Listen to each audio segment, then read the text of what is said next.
আল্লাহ রাব্বুল আলামিন বলেন, লা ইয়ালামু মান ফিস সামাওয়াতি ওয়াল আরদিল গায়বা ইল্লাল্লাহ। আল্লাহ ব্যতীত নবমণ্ডল এবং ভূমণ্ডলের গায়েবের অদৃশ্যর খবর আর কেউ জানে না। সুবহানাল্লাহ। নবমণ্ডল, ভূমণ্ডল, এই ভূমণ্ডল মানে দুনিয়া, নবমণ্ডল মানে কি? আকাশ। দুনিয়া এবং আসমানের যত কিছু সৃষ্টি আছে, আল্লাহ রাব্বুল আলামিন বলেন তোমাদের অনেক সৃষ্টি অজানা, তোমরা জানো না। অনেক সৃষ্টি আমি সৃষ্টি করেছি সেটা জানো না। এর চেয়েও সহজ কথা বলি, তুমি যখন হাঁটতেছিলে হঠাৎ করে সামনে একটা উষ্টা খাবে, সেটাও তুমি জানো না। উষ্টা না কি বলে রেখে আচার বলে, আপনি আচার খাবেন সেটাও আল্লাহ রাব্বুল আলামিন জানেন না? জানেন না? তুমি যে ইতিপূর্বে আচার খাবে 1 মিনিট পর অথবা 2 মিনিট পর অথবা 2 ঘন্টা পর, এটা আমি রব্বুল আলামিন জানি, তুমি জানো না। সুবহানাল্লাহ। আল্লাহ রাব্বুল আলামিন সব জানেন। এর জন্য আল্লাহ রাব্বুল আলামিন বলেন মায়ের গর্ভে কি আছে তাও তুমি জানো না। আল্ট্রাসাউন্ডের মাধ্যমে ছেলে না মেয়ে তা আমরা বলে দিতে পারি, কিন্তু আল্লাহ রাব্বুল আলামিন বলেন নির্দিষ্ট সময় ছেলে এবং মেয়ে উভয় লিঙ্গ প্রদান করার আগে ছেলে হবে না মেয়ে হবে সেটা তুমি বলে দাও, পারবে?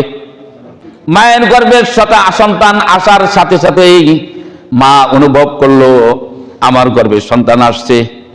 সকলে জেনে গেল গর্ভের সন্তান, কিন্তু সন্তানটা কি ছেলে না মেয়ে এটা জানার কোনো উপায় নাই নির্দিষ্ট দিন পৌঁছা পর্যন্ত।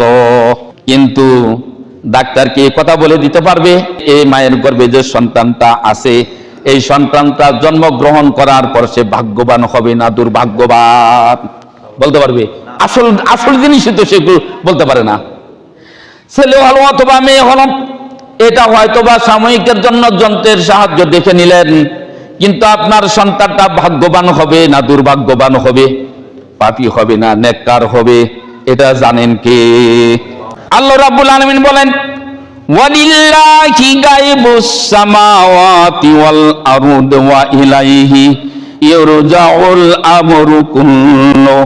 আল্লাহ বলেন আসমান জমিনের গোপন তথ্য শুধুমাত্র আমি জানি, তোমাদের হৃদয়ের ভিতরে কি জাগ্রত হয় সেটাও আমি জানি। সুবহানাল্লাহ। মনে মনে কি ভাবতেছো সেটা আর কেউ না জানলে আমি রব্বুল আলামিন জানি। জানেন কি না আল্লাহ রব্বুল আলামিন? যে নবী নিজেও তিনি গায়েব জানতেন না, কিছু কিছু বিষয় আল্লাহ রাব্বুল আলামিন জানিয়েছেন। এরপরে রাসূলুল্লাহ সাল্লাল্লাহু আলাইহি সাল্লাম জেনেছেন ইফকের ঘটনা, মানে কি? রাসূল সাল্লাল্লাহু আলাইহি সাল্লামের স্ত্রী আমাদের আম্মা জান আয়েশা রাদিয়াল্লাহু আনহার উপরে মিথ্যা অপবাদের ঘটনা। রাসূলুল্লাহ সাল্লাল্লাহু আলাইহি সাল্লাম কোন যুদ্ধের ময়দানে যখন রওনা করতেন, বিবি ছিল একাধিক, স্ত্রী ছিল একাধিক, এজন্য কোন বিবিকে নিয়ে যাবে এজন্য রাসূলুল্লাহ সাল্লাল্লাহু আলাইহি সাল্লাম কি লটারি করতেন। আম্মা জান আয়েশা রাদিয়াল্লাহু আনহা বর্ণনা করেন রাসূলুল্লাহ সাল্লাল্লাহু আলাইহি সাল্লাম একটা যুদ্ধের ময়দানে যাবে, এখন কোন স্ত্রীকে নিয়ে যাবে এজন্য লটারি করলো। লটারি করার পর ওই লটারির মধ্যে আমার নামটা উঠে আসলো, আমি রেডি হয়ে গেলাম, রাসূলের সাথে সে যুদ্ধের ময়দানে রওনা করে দিলাম। পৌঁছার পর একটি জায়গায় রাসূল সাল্লাল্লাহু আলাইহি সাল্লাম তাঁবু টাঙ্গালেন। সাহাবাদেরকে বললেন সাহাবারা তাঁবু টাঙ্গাও, এখানে আমাদের থাকতে হবে, রাতটি যাপন করতে হবে। সকল সাহাবারা তাঁবু করলেন। তাঁবু করার পর সকাল যখন হয়ে গেল, আল্লাহর রাসূল বললেন হে আমার সাহাবারা প্রস্তুতি গ্রহণ করো, এই জায়গা থেকে আমাদের রওনা করতে হবে। সাহাবারা সবাই রওনা হলেন। ভোরবেলায় আল্লাহর রাসূল আদেশ করলেন, সকলে রওনা হয়ে গেলেন। আমি যে উটের পৃষ্ঠে যে পালকিটা আমার ছিল অথবা হাওদাটা ছিল অথবা আলাদা একটা পালকি ছিল, ওই পালকির মধ্যে আমি থাকতাম, কেননা ইতিপূর্বে পর্দার আয়াত নাজিল হয়ে পর্দাকে আল্লাহ রাব্বুল আলামিন ফরজ করে দিয়েছেন। আমি পর্দা করি। ওই মুহূর্তে যখন সাহাবারা রওনা করে দিলেন, আমি ভাবলাম দেখি জঙ্গলের এক পার্শ্বে যে আমার প্রাকৃতিক সমস্যাটা দূর করে আসি। আমি জঙ্গলের পার্শ্বে গেলাম, যাওয়ার পর প্রাকৃতিক কাজটা আমি সেরে নিলাম।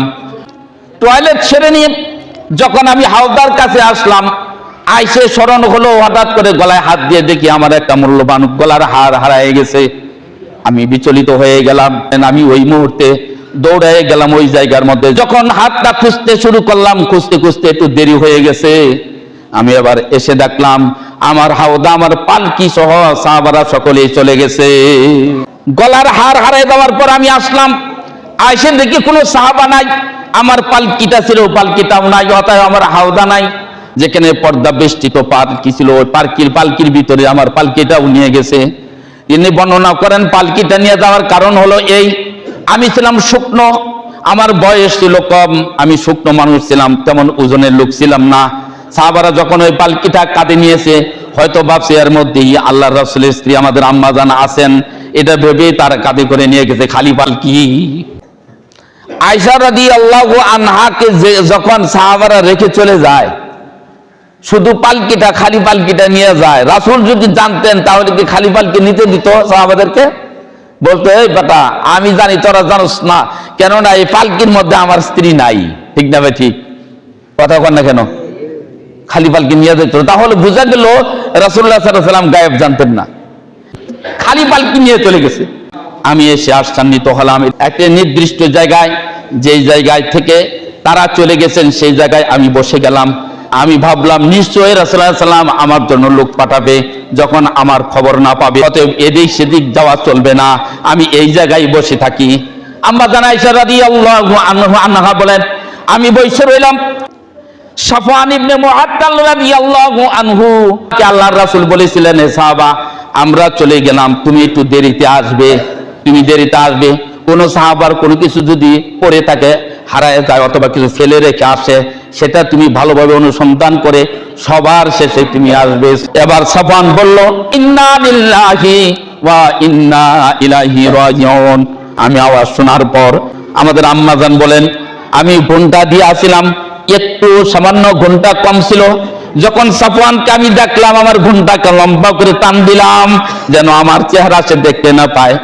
এবার তার উটটাকে আগায়ে দিল, উটটাকে বসাই দিল, আমি উটের উপর চললাম, আর উটের রশি টেনে টেনে আল্লাহর রাসূল পর্যন্ত পৌঁছিয়ে দিলেন। এই ঘটনার পরে আয়েশা রাদিয়াল্লাহু আনহা বলেন, আমি যখন বাড়িতে গেছি, বাড়িতে যাওয়ার পর আল্লাহর রাসূল বললেন, আয়েশা রে তুমি চলে যাও তোমার বাপের বাড়িতে। আয়েশা রাদিয়াল্লাহু আনহা বলেন, বাপের বাড়িতে যাইতে বলছেন তো স্বাভাবিক কথা। আমার বাবার বাড়িতে আমি চলে গেলাম। একদিন আমার বাবার একটা বাদী ছিল, বাদীকে নিয়ে আমি বললাম চলো একটু বাহিরে যাই। বাহিরে যাওয়ার সময় এই বাদী হঠাৎ করে একটা শব্দ উচ্চারণ করলো, আমি চমকে গেলাম। আপনি যে যুদ্ধের ময়দানে গিয়ে হারিয়ে গিয়েছিলেন, আর আপনাকে যখন সাফওয়ান ইবনে মুআত্তাল আপনাকে উদ্ধার করে রাসূলের কাছে নিয়ে আসলেন, মুনাফিকরা এমন দুর্গন্ধময় ঘটনা প্রচার করছে যে এই সাহাবীর সাথে আপনার সম্পর্ক আছে।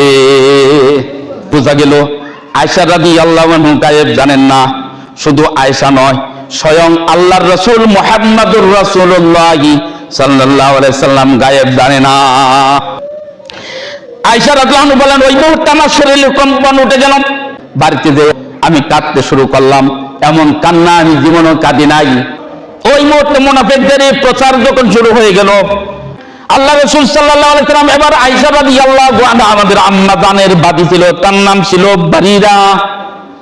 আয়েশা রাদিয়াল্লাহু আনহা বলেন, আমি কাঁদতে শুরু করলাম, এমন কান্না আমি জীবনেও কাঁদি নাই। ওই মুহূর্তে মুনাফিকদের প্রচার যখন শুরু হয়ে গেল, আল্লাহ রাসূল সাল্লাল্লাহু আলাইহি সাল্লাম এবার আয়েশা রাদিয়াল্লাহু আনহা আমাদের আম্মা জানের বাদী ছিল, তার নাম ছিল বারিরা।